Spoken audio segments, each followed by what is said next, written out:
Hello everyone, আসসালামু আলাইকুম। Welcome back to my another new blog. সবাই কেমন আছেন? যে যেখান থেকে আমার ব্লগ ভিডিওটি দেখা শুরু করে দিয়েছেন, আল্লাহর অশেষ রহমতে ভালো আছেন, সুস্থ আছেন। আলহামদুলিল্লাহ, আমরা সহপরিবার ভালো আছি।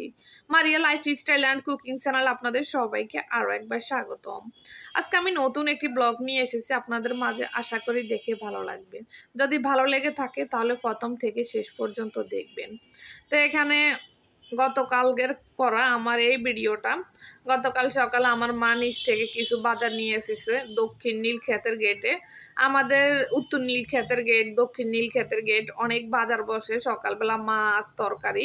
তা আমার মা ওখান থেকে যে কিছু মাছ নিয়ে এসেছে, শিং মাছ, তেলাপিয়া, পাঙ্গাসটা আনতো না, ওই যে সাজনা রান্না করব এই জন্য পাঙ্গাস মাছটা এনেছে।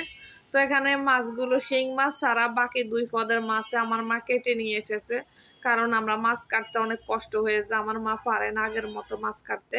আর এখানে নিয়ে এসেছে পুঁই শাক আর পালং শাক। আমার মা দুইটা শাক একসাথে আনছে। আমার মা আবার বাজার করলে এমনই করে, একটু বেশি বেশি নিয়ে আসে, পরে এগুলো আবার ফ্রিজে রেখে খেতে হয়। তারপরে এখানে নিয়ে এসেছে কাঁচা আম ভর্তা খাওয়ার জন্য, আর এনেছে রামবুটান ফল। আমার মেয়ে কিন্তু বলছে লিচু খাবে, উনি নিয়ে এসেছে রামবুটান ফল। আমার মেয়ে এই ফলটা একটু সুইও দেখেনি, ও লিচুও চিনে, এটাও চিনেছে। এটাও আমি জীবনে প্রায় প্রথম খেয়েছি, আগে কখনো খাইনি। মানে আছে মোটামুটি ভালোই লাগে, আমরা তো প্রথম খেয়েছি, এই জন্য তেমন একটা মানে স্বাদ বুঝিনি, তবে মিষ্টি আছে। তো এখানে আমি বাজারগুলো সুন্দর করে গুছিয়ে ধুয়ে পরিষ্কার করে ফ্রিজে রেখে দিয়েছি। আর এখানে আমার মা বাড়ি আমাকে প্রতিদিন কাটকুট করে দেয় আমার মায়ে, আমি ওইদিকে করি না। তো এই যে আমার মা সব আমাকে গুছিয়ে দিয়েছে, শুধু এখন আমি রান্নাটা করব। যে পরিমাণে কিচেনে গরম আপনারা তো জানেন, যদি তাড়াহুড়া করে একসাথে রান্না না করে আসি তাহলে কিন্তু প্রচুর গরম পড়ে দুপুরের দিকে বেশি। তো এখানে নিয়েছি করলা। এই করলাটা এত মজা হয়েছে, মিষ্টি মিষ্টি করলা, যে তিতা এটা খেলে বুঝাই যাবে না। আর এদিকে নিয়েছি শিং মাছ দিয়ে পালং শাক দিয়ে রান্না করব। পুঁই শাক রেখে দিয়েছি, পুঁই শাক আল্লাহ যদি বাসা আগামীকালকে খাবে। তো এখানে যে আমার আব্বা আবার এই করলা একটু তিতা হলে খেতে চায় না, উনি একটু জ্ঞান জ্ঞান করে, করলা তিতা করলা তিতা। তো আজকে মারা বলছি মা একটু অন্যরকম ভাবে ভাজি করি পেঁয়াজ বেশি দিয়ে।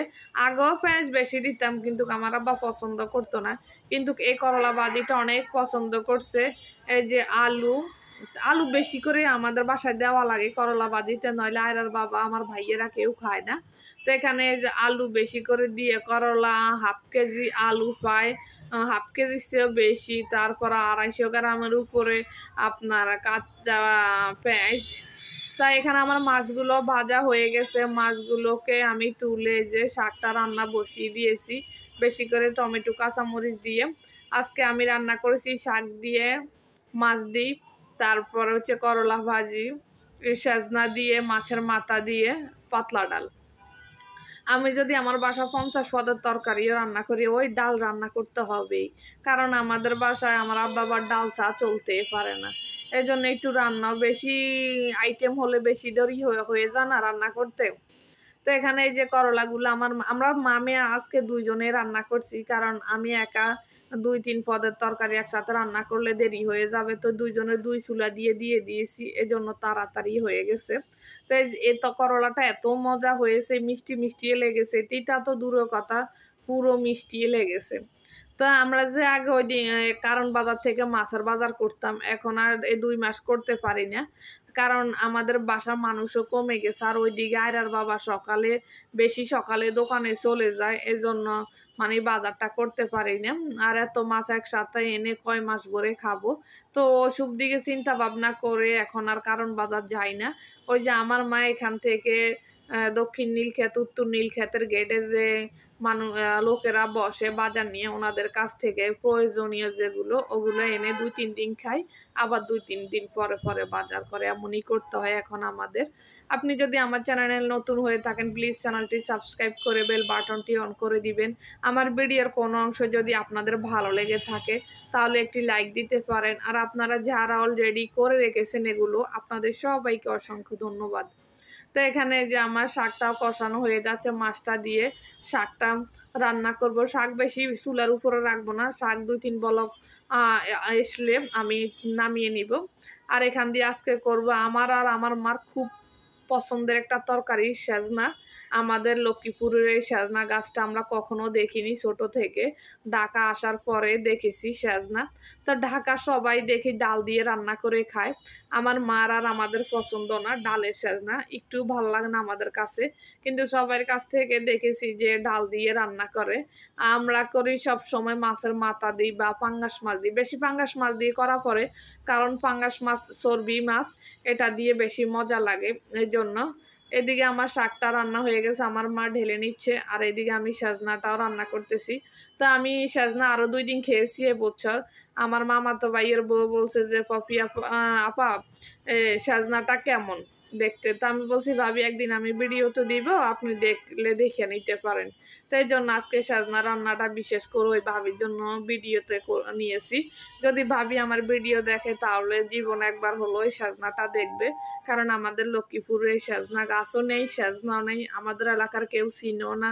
যেমন আমরা চিনি নিয়ে আগে, ঢাকা আসার পরে চিনেছি খেয়েছি, ওই রকম আমাদের এলাকার সবাই। আমার বোনও প্রতি বছর সেজনার দিন আসলে বলে একটু সেজনা খাওয়ার জন্য। সেজনাটা এমন তরকারি 15-16 দিন থেকে আবার চলে যায়, বেশি দিন থাকায় না, কারণ এগুলা হয়ে যায়, বেশি মোটা মোটা হয়ে যায়। তো এই জন্য আর কি আমার বোনের জন্য আমরা দিতে পারি না। আমার বোনের অনেক শখ এই তরকারিটা খাওয়ার। তো আমাদের এলাকার নাই দেখে এজন্য সবাই চিনেও না। এ দেখেন, যারা আমাদের লক্ষ্মীপুরের ভিডিও দেখবেন আমার, তারা বিশেষ করে দেখেন এটাকে সেজনা বলে। তবে আমাদের ঢাকার মধ্যে দেখলাম সবাই ডাল দিয়ে খায়, আমরাই শুধুমাত্র মাছের মাথা দিয়ে মাছ দিয়ে খাই, আমাদের কাছে এটাই ভালো লাগে। তবে এই তরকারিটা শুধু আমার আর আমার মায়ের জন্য, আমাদের বাসার আর কেউ খাবে না। সবার কাছে নাকি কেমন কেমন লাগে, তিতকুট লাগে, কিন্তু আমাদের কাছে আর আমার মায়ের কাছে খুবই ভালো লাগে। আমরা এটা প্রতি বছর আসলে 2-1 বার খাবই। আমার আব্বাদের অফিসের অনেক গাছ আছে, তো প্রতি বছর ওখান থেকে দেখা গেছে আমাদের 1-1.5 কেজি দেয়। তো আমরা 2 দিন রান্না করি বা 3 দিন রান্না করি, অল্প কয়টা 3-4টা রান্না করলে আমার আর মায়ের হয়ে যায়। তো আমরা এইভাবে মাছের মাথা দিয়ে সুন্দর করে রান্না করে খাই, কারণ আমাদের কাছে খুবই ভালো লাগে। আর এটা নাকি অনেক উপকারী একটা তরকারি সবাই বলে, এই জন্য আমাদেরও খুব ভালো লাগে খেতে। তা আমি এই তরকারির মধ্যে ঝোল রাখি না, আমি একবার শুকনা করে রান্না করি, কারণ ঝোলটা পরে খেতে আর ভালো লাগে না, শুধু সেজনাটাই ভালো লাগে খেতে। তো এই জন্য আমি কখনো ঝোল রাখি না, আমি শুকনার উপরে তরকারিটা রান্না করি।